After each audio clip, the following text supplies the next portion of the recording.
Guys, Friday vibes. Lutuan na naman.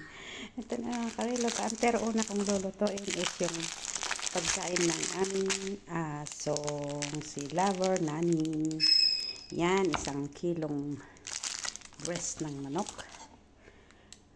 And green bell pepper, red bell pepper, zucchini, white potato, red potato, onion, celery, and anong tawag nito?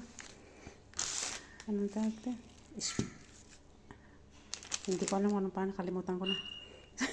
And then carrots. Ayan, lagyan din natin ng bawang. At least medyo diet siya pag may bawang. Yan, pagkain lang po ito ng aming aso. Pagkain muna ng aso, saka na yung sa amin. Ayan, may kanin, karne. Ayan, tapos meron din kaming gagawin mamayang lime. Lalagyan namin ng ito yung magkakasama. Yan ang magkakasama. Grounded meat with zucchini and bell pepper. Yan, mamaya yan. Ito muna tayo sa aking pagkain ng aso. Ng aming, hindi siya aso, it's our lovely baby. Ayan.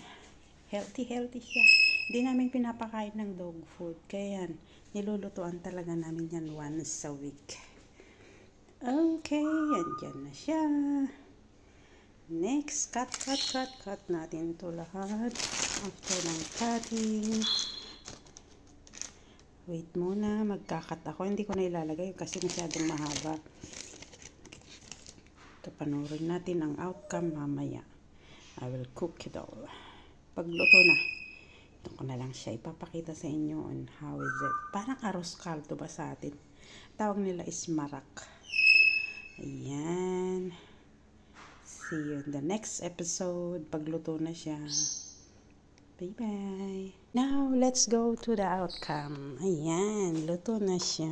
And here. Andyan na. Parang arroz caldo lang talaga. Ayan o. Diba? Ang sarap. Lutong-luto na siya. With carrots, with meat, with manok. O yun. Diba? Sarap. Hindi nang gagawin ko dito is ilalagay ko yan isa-isa in the box, tapos ipipreser ko 1 kainan, 1 box, para pag kumain na siya, ayun, yan na, yan, ilalagay ko yan sa box. Good for 1 week na kainin niya to, diba? Sarap. Ganyan lang pagkain talaga ng aso. Ang sarap. 1 kilong manok. Tapos mga vegetables niya talaga is ang sasarap.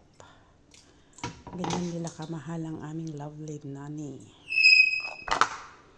Nani ang pangalan ng aming aso. Yan po. Yan. Sarap-sarap. And then, yan o. Buo-buo pa talaga yung manok niya. O diba? Sarap niya. Sana all. Sana all ganitong pagkain.